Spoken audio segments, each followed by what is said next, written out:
Saudaraku, Tuhan Yesus sudah hadir di tengah-tengah kita. Dan firman Tuhan berkata dalam 1 Korintus 3 ayat 17, di mana ada Roh Allah, di situ ada kemerdekaan.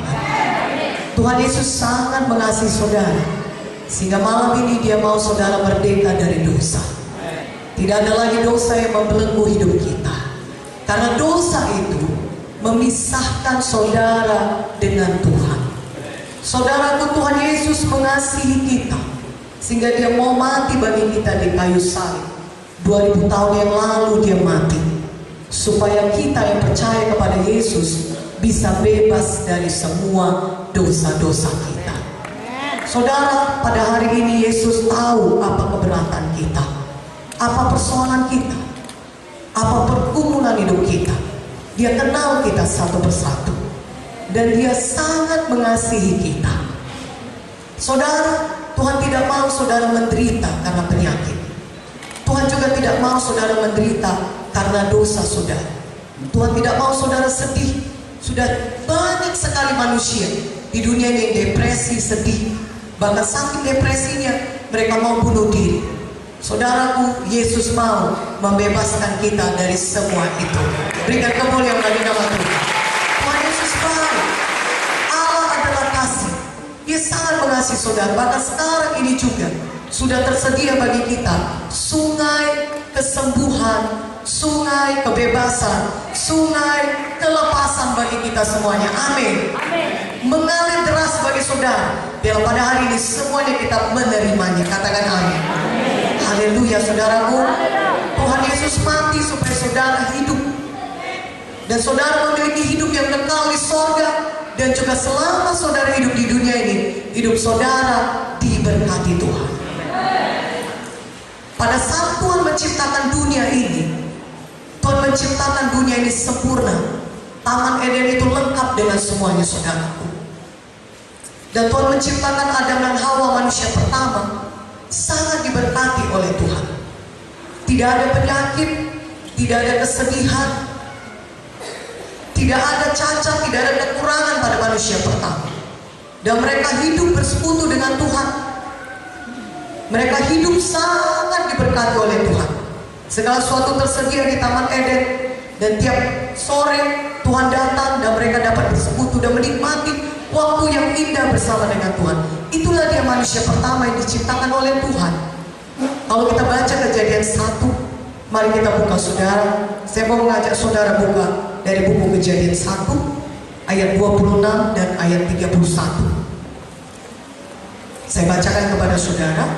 Berfirmanlah Allah, baiklah kita menjadikan manusia menurut gambar dan rupa kita, supaya mereka berkuasa atas ikan-ikan di laut dan burung-burung di udara, dan atas ternak, dan atas seluruh bumi, dan atas segala binatang melata yang merayap di bumi. Katakan amin. Ayat 31. Maka Allah melihat segala yang dijadikannya itu sungguh amat baik. Jadilah petang dan jadilah pagi. Itulah hari ke-6. Tuhan berkata sungguh amat baik. Semua yang diciptakan Tuhan sungguh amat baik.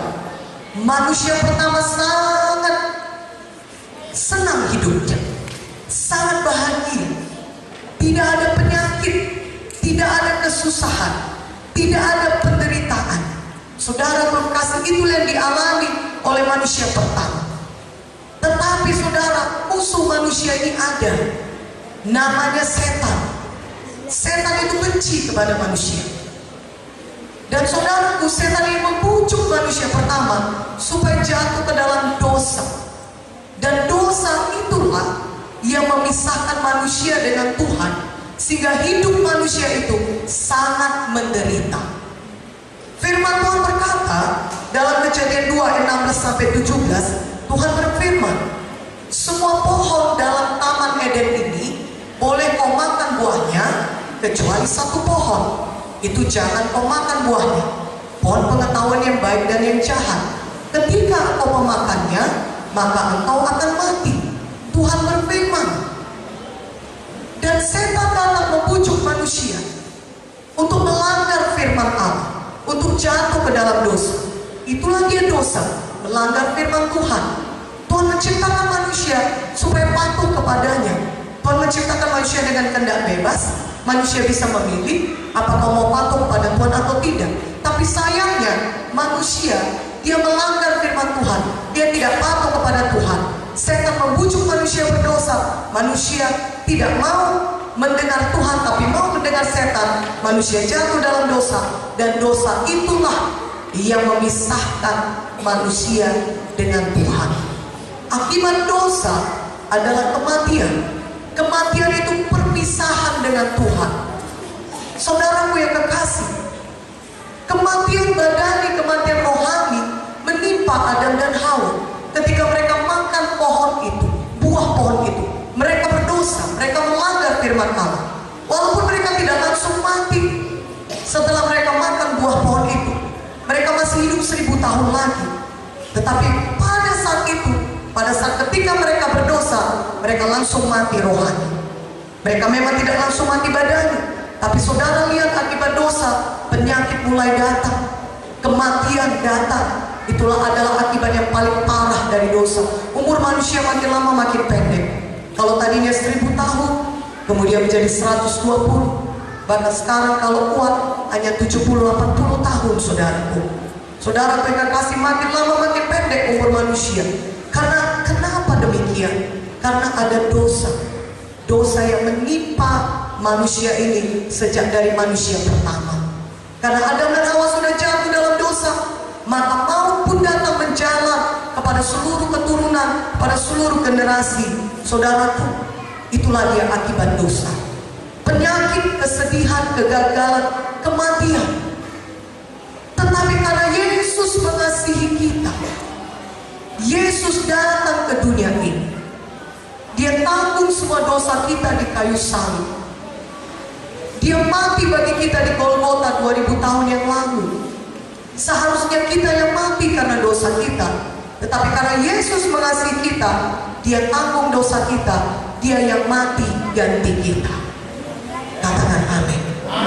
Karena Dia sangat mengasihi kita, maka Dia pikul semua dosa kita di tubuhnya di kayu salib, saudaraku.